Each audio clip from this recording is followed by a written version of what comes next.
Dando continuidade aqui à resolução dos exercícios, vamos para a segunda questão. Número 2. Imagine um ônibus escolar parado no ponto de ônibus e um aluno sentado em uma de suas poltronas. Quando o ônibus entra em movimento, sua posição no espaço se modifica. Ele se afasta do ponto de ônibus. Dada esta situação, podemos afirmar que a conclusão errada é que, vamos ler todas as alternativas. Letra A. O aluno está sentado na poltrona, acompanha o ônibus, portanto, também se afasta do ponto de ônibus.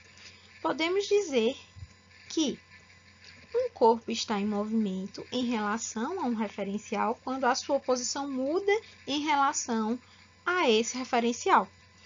Letra C. Neste exemplo, o referencial adotado é o ônibus.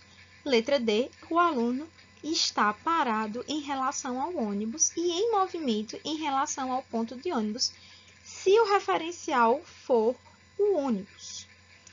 Para dizer se um corpo está parado ou em movimento, precisamos relacioná-lo a um ponto ou a um conjunto de pontos de referência. Então, vamos aqui analisar. Então, vamos lá. Se a gente observar bem o enunciado dessa questão, a gente vai ver o seguinte, que ele deixa uma frase bem clara, e a frase diz o seguinte: ele se afasta do ponto de ônibus.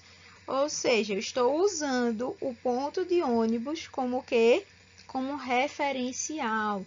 Então, nesse caso, se a gente observar todas as afirmativas, a letra C, ele afirma: neste exemplo, o referencial adotado é o ônibus. E isso não é verdade. O referencial adotado no contexto do enunciado é o ponto de ônibus. Espero que tenha ficado claro, pessoal. Obrigada.